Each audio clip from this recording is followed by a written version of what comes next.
Obrigado, Rafael. Agora está gravando.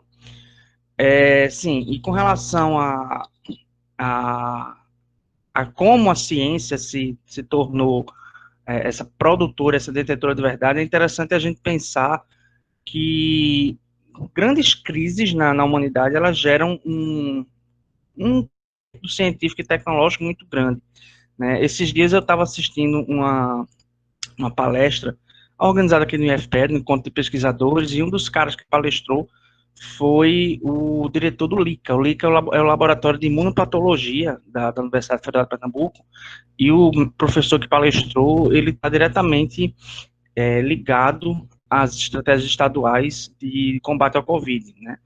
E também tem alguma ligação com uma dessas vacinas que está precisando produzir, eu não lembro qual, mas enfim. E ele foi bem feliz nesse comentário dele, né, que grandes crises geram um grande avanço tecnológico e científico, né.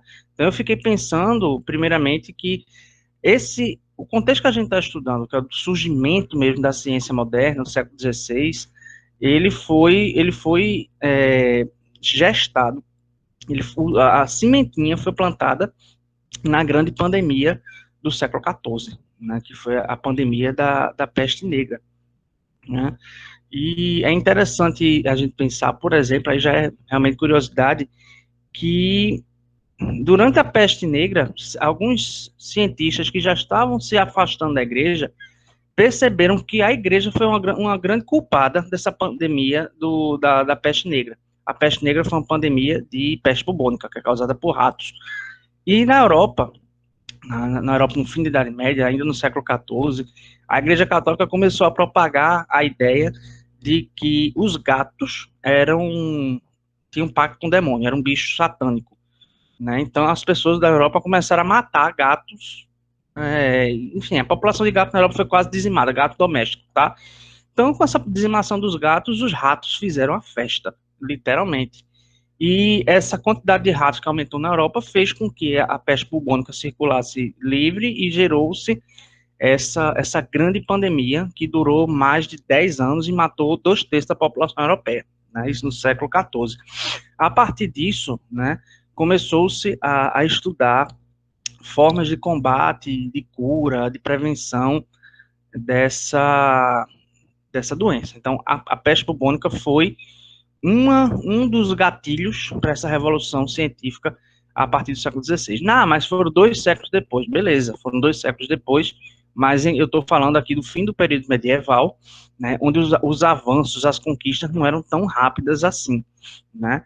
E a gente tem outros episódios na história que impulsionaram o desenvolvimento tecnológico, ou pelo menos a popularização, a pulverização de certas tecnologias ou usos, né? Só para dar exemplo, na Guerra Civil Americana foi inventado o leite condensado e se popularizou muito na Primeira Guerra Mundial porque era uma forma dos soldados tomarem leite e não morrer de diarreia, né? Tem muitos soldados que morriam de diarreia porque tomavam leite que acabava estragando, né? Outra coisa, o zíper foi popularizado na Primeira Guerra entre os soldados americanos porque percebeu-se que ele não enganchava, que era uma forma rápida de fechar e abrir roupas, malas, mochilas, essas coisas. Então, o zíper foi popularizado na Primeira Guerra Mundial. O absorvente íntimo, que mulheres usam, também foi popularizado na Primeira Guerra Mundial, porque foi inventado uma forma de bandagem que absorvia o sangue de forma mais rápida, né? Percebeu-se que ele absorvia o sangue 6 vezes mais rápido que o algodão. Então, as enfermeiras que estavam no fronte de guerra começaram a perceber que aquilo poderia ser usado para outros fins, e daí surgiu o MOTS, MOTS não, está denunciando minha idade, o absorvente íntimo, né? Enfim, entre outras tecnologias que foram surgidas no contexto da guerra, tá? Bom, então, como eu falei, esses momentos de crise geram desenvolvimento tecnológico. Na Europa do século XVI, talvez esse momento de crise, além da questão populacional, né, vinda da peste bubônica, era a necessidade de fazer ressurgir os centros urbanos e um aumento da população. Aí vem o renascimento urbano, comercial, o renascimento, né, aquilo lá que a gente estava falando que eu estava falando naquela aula gravada, tá? E, para mim, né, a grande explicação, a grande questão que se coloca naquela época são as grandes navegações e o descobrimento do Novo Mundo, o descobrimento do continente americano. Porque, para mim, aquilo foi uma grande ruptura com a forma de conhecimento e com o tipo de conhecimento que se tinha até então, né?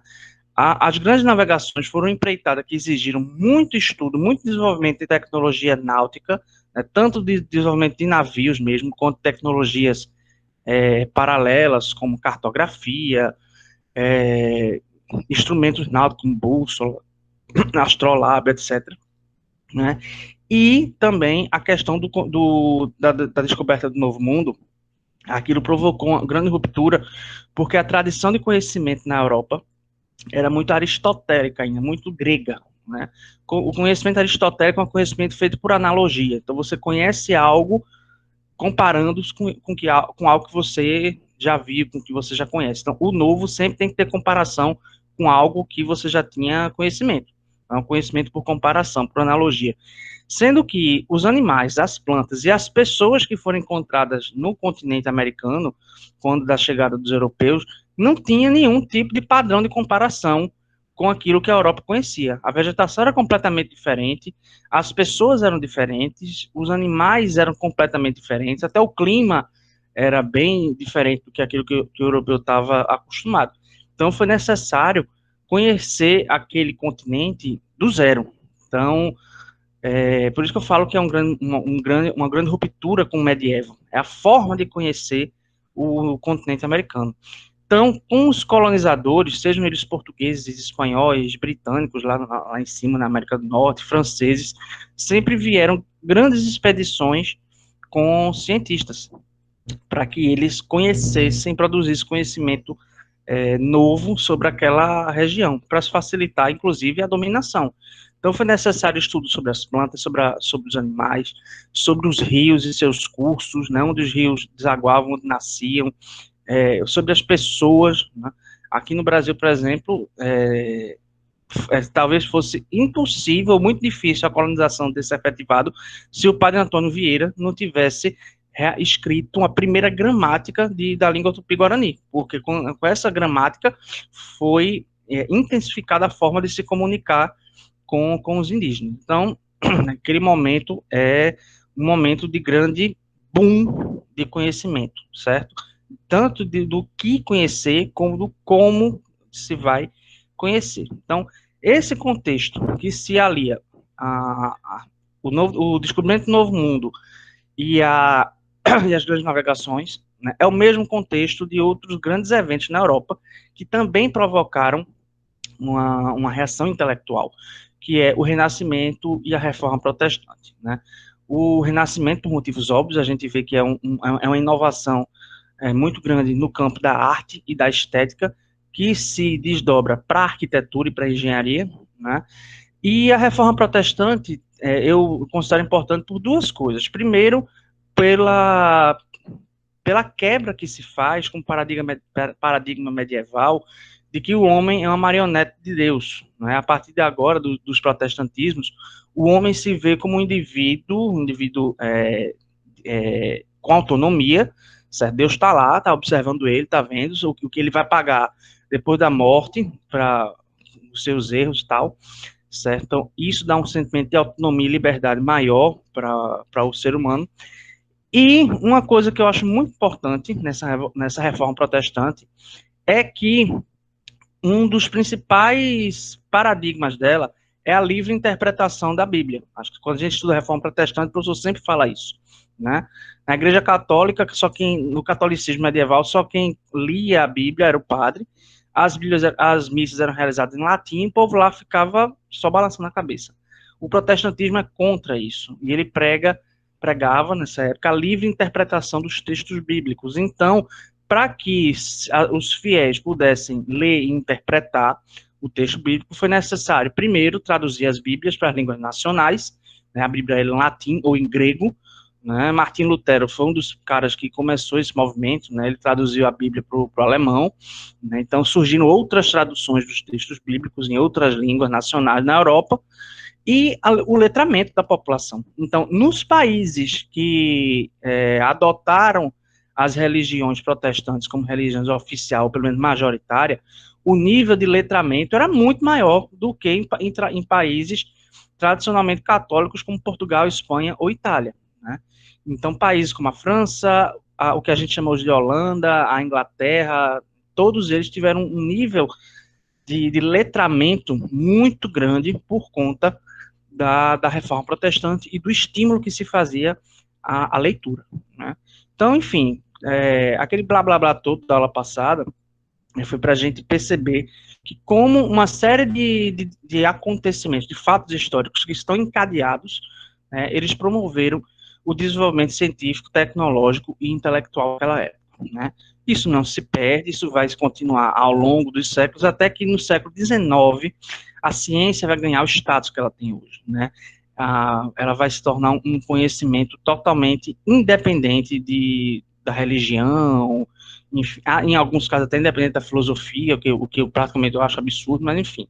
Então, o século XIX é o século da ciência, né?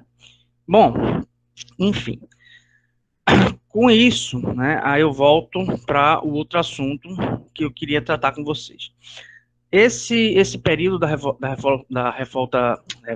Revolução Científica é um período que grandes nomes se destacam, né, pelas suas pesquisas ou pelas suas obras escritas até, né? Esses nomes vão ser os temas das nossas apresentações. Naquele livrinho lá que eu compartilhei com vocês, que Bernardo transformou em PDF, tem pequenos capítulos, cada um equivalente a um pensador ou a um cientista, certo? São capítulos, como eu falei, pequenos, 3, 4, 5 páginas, tá? Cada capítulo, ele tem um texto explicativo sobre quem é o autor e sua obra, tá? E depois um texto de algo que esse cientista escreveu. Então, estão presentes naquele livro Copérnico, Vesalius, Da Vinci, Francis Bacon, Galileu Galilei, Kepler, quem mais? Port Royal, Boyle e Isaac Newton. Se estou perdendo alguém, deixa eu ver aqui. Tô perdendo muita gente. Espera aí. Montaigne, Gilbert, Harvey, René Descartes, Port Royal, Boyle e Isaac Newton, certo? Então, todos eles tiveram contribuição extremamente necessária na revolução científica, desde o pessoal que observava os astros, né, como Galileu, como Copérnico, que elaboraram teorias heliocêntricas e não geocêntricas. Isso foi uma grande quebra com o conhecimento medieval, que achava que a Terra era o centro do universo, né, passando por Da Vinci, que para mim é o grande homem dessa época, não pela sua produção artística apenas, mas por ele ser um cara que dominava quase 20 áreas que a gente conhece hoje. Da Vinci era músico, matemático, poeta, filósofo, conhecia da anatomia humana, anatomia animal, é inventor, né? Se vocês pegarem alguns desenhos de Da Vinci que ele produziu no começo do século XVI, século XVI mesmo, né? Da Vinci ele projetou coisas que hoje a gente conhece, como por exemplo, helicóptero, canhões, tanque de guerra, tudo isso surgiu lá na imaginação de Da Vinci no século XVI, né? E também passando por Newton, que é um dos grandes responsáveis pela física moderna, tá? Então, nas próximas aulas, quando a gente voltar do recesso, o que eu vou querer são apresentações sobre esses cientistas, né? Foram formados 6 grupos, tá? E então vão ser 6 pensadores, a não ser que algum grupo queira falar de mais de um, não faço questão, mas a minha ideia é que sejam 2 grupos apresentando por aula, então seriam 3 sextas-feiras, tá? Os grupos que chegaram a mim, eu vou ler aqui, se alguém estiver fora de um grupo ou tiver alguma coisa para corrigir, me diga, me avisa. Grupo 1, Ana Espíndola, Kleber Mateus, Heloísa Monteiro, Flávio Alexandro, João Rafael, Juliana Rafaela, Luiz Elias e Maria Gabriele. Grupo 2, Bernardo Moreira, André Gonçalves, João Silva, Felipe Melo, Carlos Eduardo, Lívia Costa, Thomas Anderson. 3, Amanda Kellen, Caio Eduardo, Laís Ayane, Marcelo Filho, Matheus Amorim, Pedro Romero, William Cassiano. Grupo 4, Aldira Beatriz, Ilana Barros, Jonathan Guilherme, Leandro Barbosa, Matheus Andrade, Rafael Lucena, Vitor Augusto e Igor Nayan. 5, Eric Henrique, Eduardo Silva, Getúlio Silva, Gustavo Monteiro, Lucas Daniel, Mailton e Matheus Amorim. E o último grupo, João Pedro, Gabriel Vitor, Marcelo Vinícius, Danilo Emanuel, Otávio Augusto, Túlio Duque e Vitor Guilherme. Então, tá aí. Aí o que eu queria ver com vocês é como é que a gente faria a divisão, né? Alguns grupos, inclusive, Volney Filho está dizendo aí que não está em nenhum grupo. Algum grupo quer adotá-lo?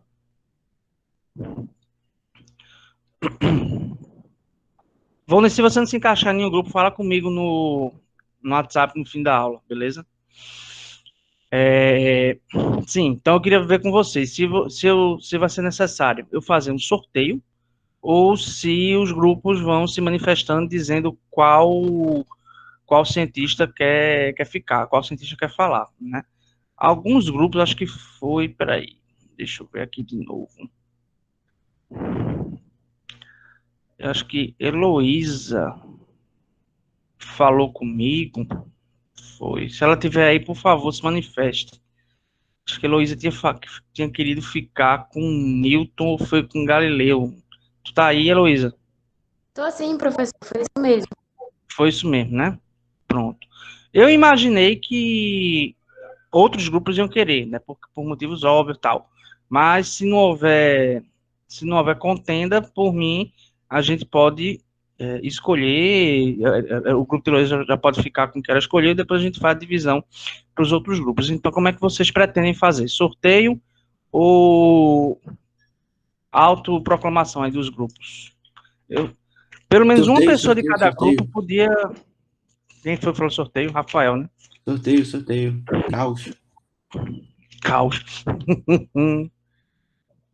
Na verdade, se for sorteio, eu vou acabar escolhendo quem vão ser os cientistas. Eu vou dar aqui a minha opinião, tá? De quais poderiam ser os que vão ser falados. Por mim, seria Copérnico, Da Vinci, René Descartes, Galileu e Newton. Deu 6. Newton. Deu 5. 5. Newton, Galileu, René Descartes, Copérnico, Da Vinci. Falta realmente um. Kepler, pode ser Kepler também. Então seriam esses, tá? Bom, o povo tá pedindo sorteio.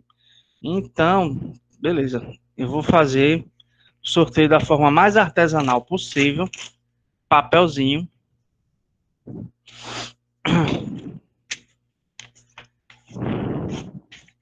Bernardo está dizendo aqui, esses estão massa. Então, eu vou fazer o seguinte. Os grupos estão numerados de 1 a 6. Então, vou fazer 6 papeizinhos aqui e sorteando. Grupo 1 vai ficar com tal, grupo 2 vai ficar com tal. Pode ser assim. 1, 2, 3, 4. Pode sim. Pronto, vamos lá. Galileu.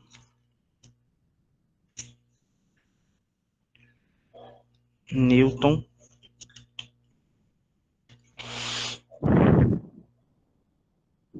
Da Vinci.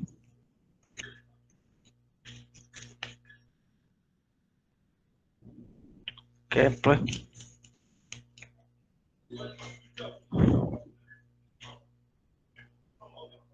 Copérnico. E René Descartes.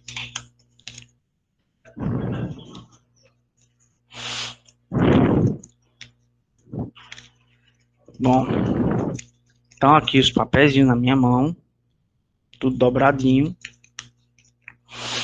para não favorecer ninguém. E aí, vamos lá. Deixa eu ver aqui os grupos. O grupo 1, que é justamente o grupo de Heloísa, vai ficar com Galileu. Vou anotar aqui.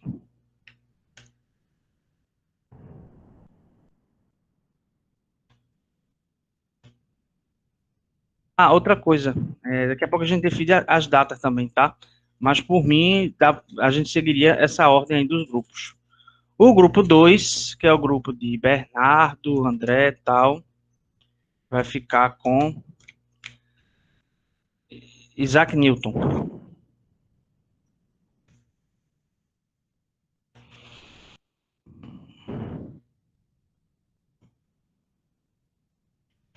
O grupo 3, Amanda, Caio, Laís, etc., vai ficar Leonardo da Vinci.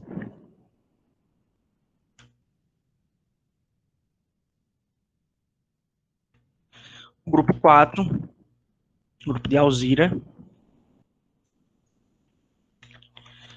Kepler.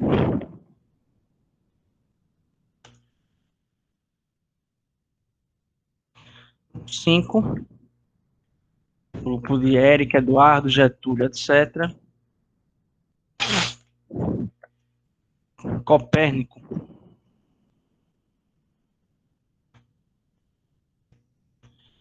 E o grupo 6, por eliminação, vai ficar com René Descartes. É até interessante René Descartes ser o último a ser estudado, porque é ele que vai propor algumas teorizações sobre o método científico. Bom, então, a minha proposta de data são as seguintes. O grupo 1 e 2, né, grupo de Ana Espíndola e Bernardo, ou seja, Galileu e Newton, apresentariam no dia 22 de janeiro. O grupo 3, Da Vinci, que é o grupo de Amanda, Caio, Laís, etc., e o grupo 4, grupo de Alzira, Ilana, Guilherme e tal, apresentariam no dia seguinte, na sexta-feira seguinte, dia 29 de janeiro. E os dois últimos grupos no dia 5 de fevereiro, tá? Pode ser assim. Manifestem-se ou calem-se para sempre. Por mim tá tranquilo. Pronto. Então, vocês vão ter, basicamente, um mês para preparar essas apresentações. Como vai ser essas apresentações? Eu não gosto muito de ficar me intrometendo em como o grupo vai organizar a apresentação. Por mim, vocês são livres para criar. Se quiserem fazer um jogral, uma peça, uma dança, uma mímica, uma exposição oral, uma aula, um seminário, enfim, vocês façam o que vocês quiserem, desde que o conteúdo seja passado, né? Mas o objetivo é falar da obra, de quem foi o cientista e qual a contribuição dele naquele contexto da Revolução Científica lá no século XVI, século XVII, certo? Então, esse livro que eu passei, né, acho que todo mundo tem ele, eu vou disponibilizar lá no Google Classroom, por desencargo de consciência. Os capítulos são pequenininhos, como eu falei, né? Quem quiser fazer pesquisas por fora, sinta-se à vontade. E assim, ou alguém pode também querer passar algum vídeo que já exista, gravado, né, no YouTube, algum documentário. Pode, desde que o documentário não seja a totalidade da apresentação de vocês, porque aí não vai ser apresentação, vai ser exibição de filme. Aí não rola. Mas se vocês quiserem pegar um filme curtinho e depois falar em cima do que foi visto no vídeo, ou concluir com um vídeo, beleza, pode ser, tá bom? Alguma dúvida? Pronto, aí lembrando o seguinte, né, essas apresentações elas vão ser 50% da nota da primeira unidade. Os outros 50% vai ser alguma atividade ou, enfim, prova, entre aspas, sobre isso, sobre tudo isso que a gente falou, né, sobre esses cientistas, a revolução científica, o que é ciência, enfim, tá? Eu não defini ainda formato. Eu também não sei se eu vou querer fazer uma prova convencional. Se prova já é injusto em sala de aula, virtualmente eu acho uma escabrosidade alguém fazer prova virtual, mas enfim. Mas eu vou pensar daqui para lá qual vai ser o tipo de atividade. O que é importante é saber que é 50% da nota, beleza? Bom, então a proposta é essa. Prego posso considerar aceito. Prego batido, ponta virada.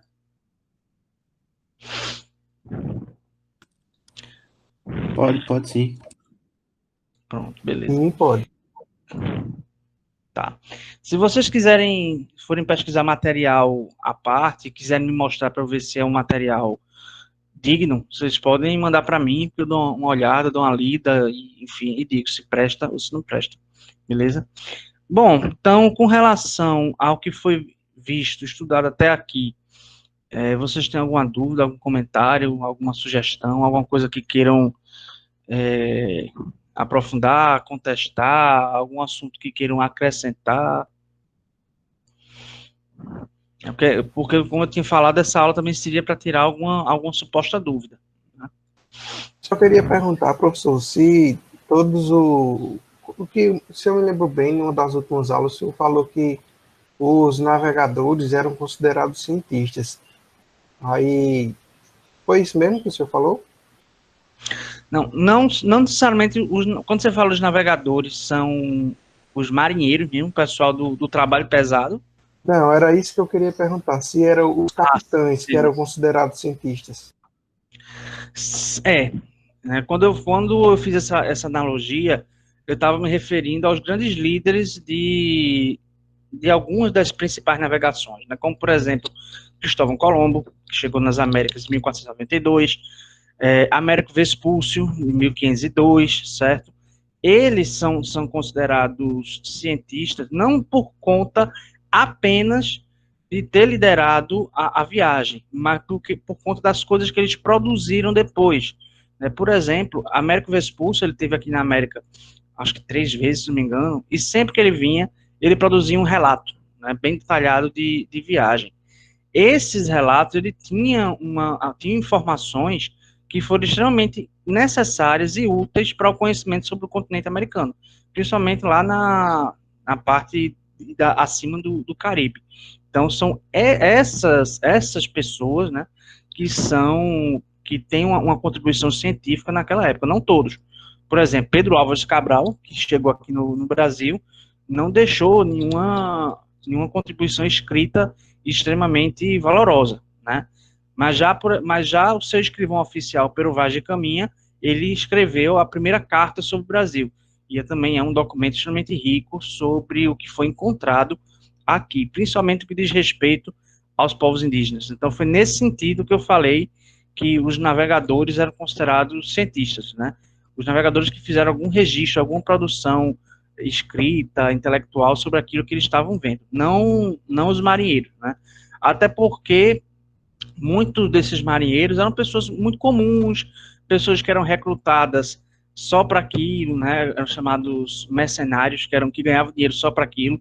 Não existia relação assalariada, eles não eram funcionários, né? Eles eram recrutados para aquilo.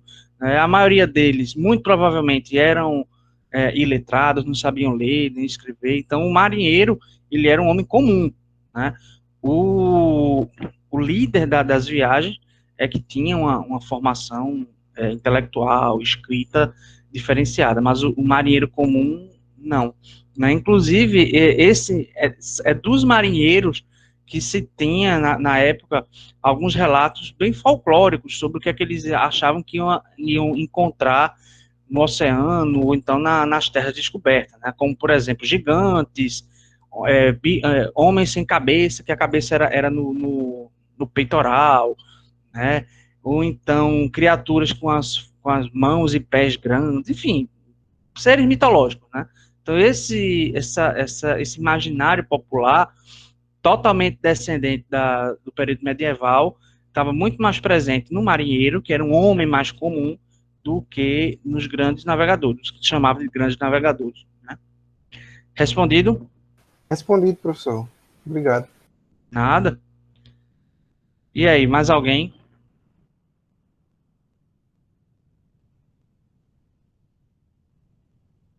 Não, né? Pronto, gente, beleza. Para mim, o encontro de hoje era mais para isso, para definir essas apresentações e tirar essas dúvidas. É, daqui para o fim do ano, eu vou postar mais uma aula lá, uma ou duas aulas lá no Google Classroom, por conta de complementação mesmo de carga horária, que senão a gente não vai concluir, certo? E aí vocês têm até as férias para assistir, se bem que eu espero que ninguém vá se matar de estudar nas férias, porque está todo mundo extenuado. Eu nunca pensei que eu fosse trabalhar tanto como eu estou trabalhando agora nesse período de trabalho remoto. E eu imagino que vocês também devem estar nessa mesma pisada. Nunca devem ter estudado tanto como nesse período de ensino remoto. Enfim, André Gonçalves, portanto, não existe um formato na apresentação. Não, eu não vou definir metodologia que vocês vão utilizar, não. Vocês fiquem livres para apresentar do jeito que quiser. Né? Assim, como a gente não está presencialmente, tem formatos que vão ser inviáveis, né? Mas talvez o mais clássico de exposição, com algum slide ou algum vídeo, seja o mais utilizado. Mas, enfim, inventem. Thomas, algumas pessoas nem férias vão ter. Rapaz, eu não ia ter também, não. Mas eu impus lá na reitoria pelo menos 20 dias de férias, porque desde o dia 19 de março, que foi o dia que o IF declarou a pandemia, eu não tive um dia, isso contando domingo, que eu não trabalhasse, né? Tem dias que eu saio do computador 1 da manhã, né? E, assim, o trabalho que eu falo não é nem o trabalho de professor, de aula, não. É o trabalho administrativo na reitoria, na pró-reitoria. Então, eu impus que eu vou tirar 20 diazinhos de férias agora entre o Natal e o começo de janeiro, porque senão eu endoido, né? Agora, eu sei que tem professor que está, assim, botando quente nesse período de recesso, mas aí é um problema sexual dele, mas meu não é. Eu realmente preciso parar. Bom, então é isso, minha gente. Qualquer coisa, qualquer dúvida aí, sugestão, a gente vai se falando no WhatsApp ou ali no Classroom, podem deixar comentários lá que eu sempre respondo. Beleza? Mais alguma coisa? Agora eu sei que isso é piada que rola na sala professora. O quê? Problema sexual? Eu mesmo nunca falei isso na sala professora, não. Tô falando aqui para vocês. E se alguém espalhar, eu nego até a morte. Se bem que a aula tá gravada, eu não posso negar até a morte. Enfim. É. Paciência.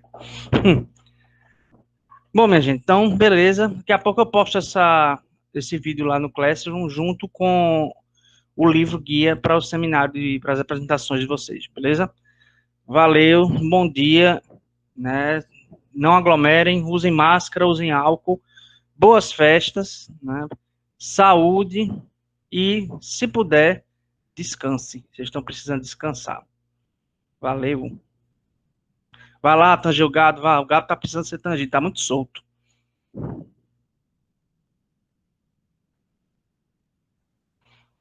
Valeu, minha gente. Bom Natal e bom Ano Novo para vocês. Espero que 2021 seja um pouquinho melhor do que esse ano.